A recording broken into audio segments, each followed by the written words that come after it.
Are you worried about getting caught on a hamster wheel of all the things that there are to do in your coaching business and maybe fall behind in the administration or the follow up and the follow through that's so important to your coaching biz? This is the episode for you.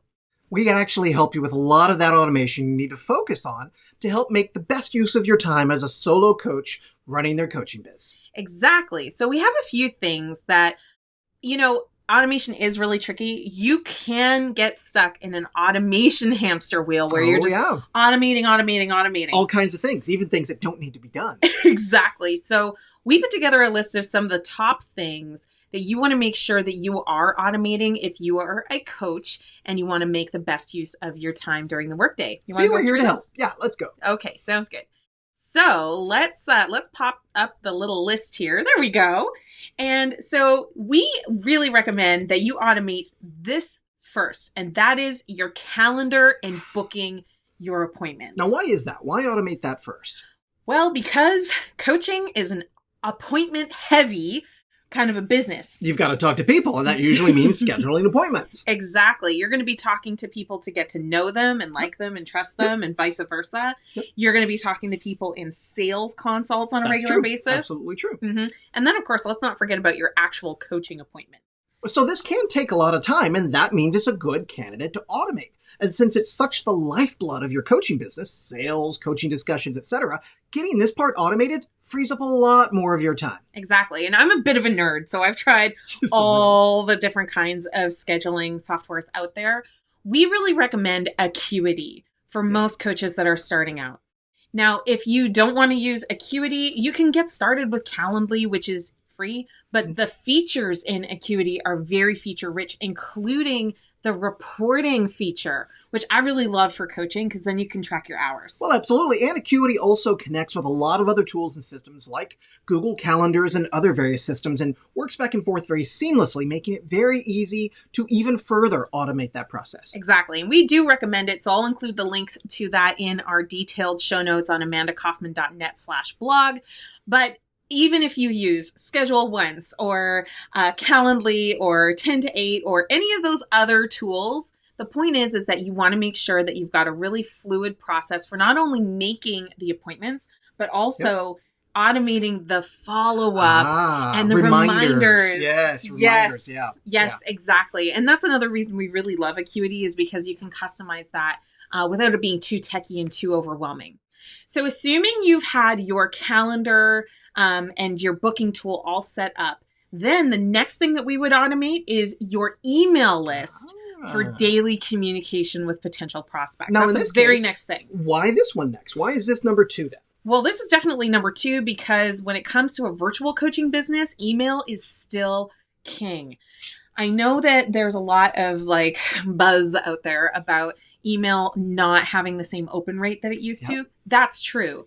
But it's still the most intimate form of communication. Absolutely. And really, really powerful for a coach consultant. So we recommend that you have an email marketing strategy, and you will want this because you want to be GDPR compliant. You want to manage the opt-ins. You want to give people the ability to... What is GDPR? I honestly can't remember what it's called. Long story short, it's a government privacy regulation in Europe, particularly.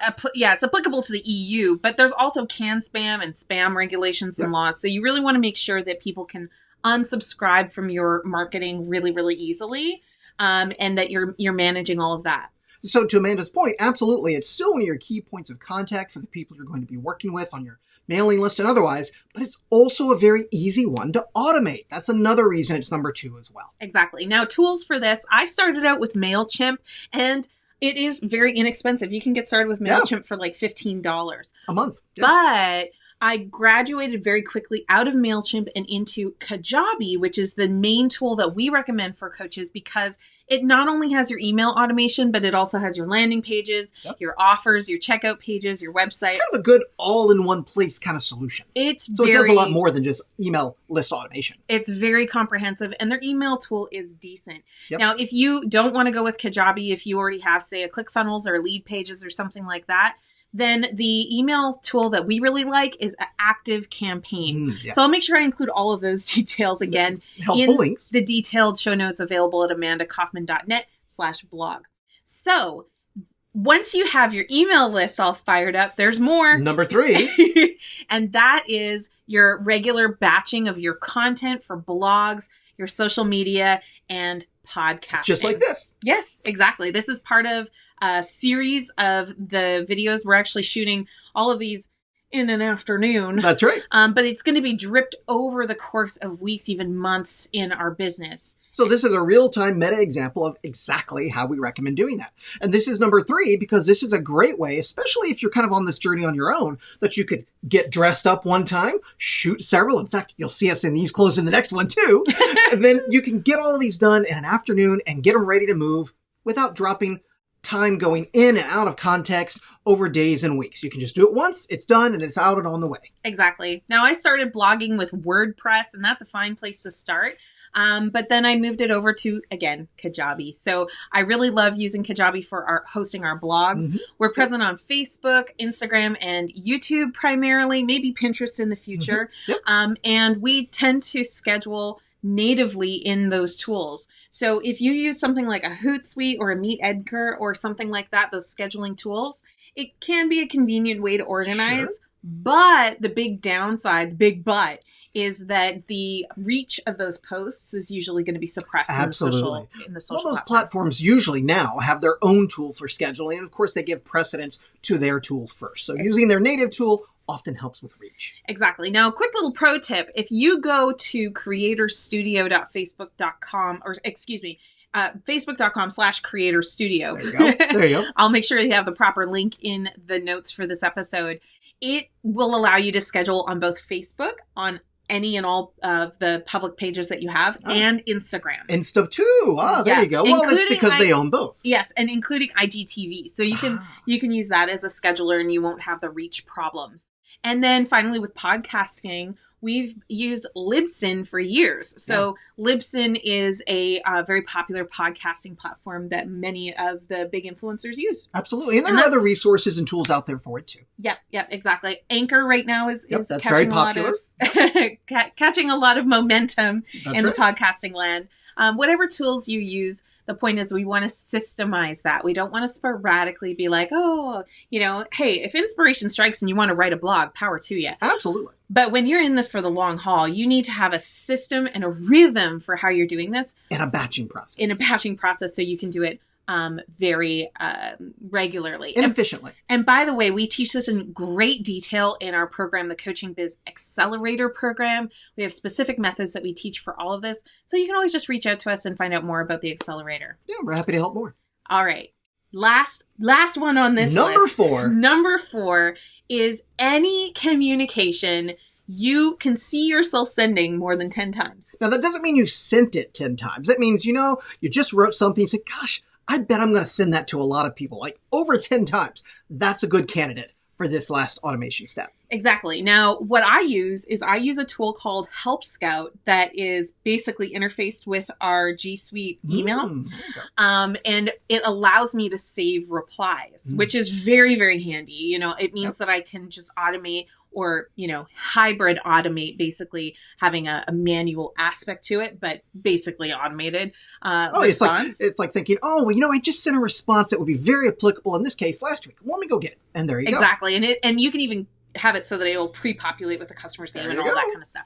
Now, that does cost money. And so when you're first starting out, one of the tools that I invested in early on that I'm like, oh my gosh, it was so worth it, is called a text expander. Oh, you love that. Oh my gosh, I love it. Yeah. So the way a text expander works is you put just a few key letters together. They're called snippets, and they're not words that you would normally type. Just like character combinations. It's a character combination, exactly.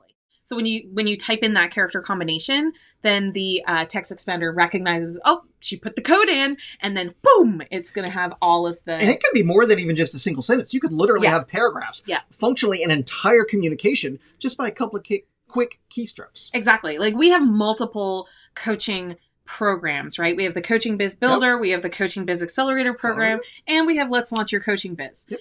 those are all long titles. And usually when we're talking to people, we have to use the full title so they know what we're talking about. Gotta keep it clear. But I have snippets for each one of those. So it cuts down the number of keystrokes that I need to make. Just key, and there's the whole thing. And there's the whole thing. It literally saves time. Like it's such a tiny thing, but it saves so much time over time. Oh, yeah. Yeah. So that's a text expander. And so when you are planning your systemization, one big word to the wise: don't spend more time automating than you spend getting out there prospecting and having conversations, because it really can become a bit of a rabbit hole. But to put you on the right foot forward, we're going to encourage you to grab like a notepad, put it next to your computer, and just jot down what you think might be some of the more common communications that you're going to be writing in your business, and go ahead and start crafting your best version of those. And you'll be well on your way to systemizing your business. There you go. Keep the main thing, and use these little tools to help you on your way. Exactly. We'll see you later. Bye, guys. Hey, Amanda here. Be sure to tune in for our next Crush Method show by following us on www.amandakaufman.net/blog, or you can look up the Crush Method at the YouTubes, at the Facebooks, at the Instagram, and even on Twitter. We'll see you next time.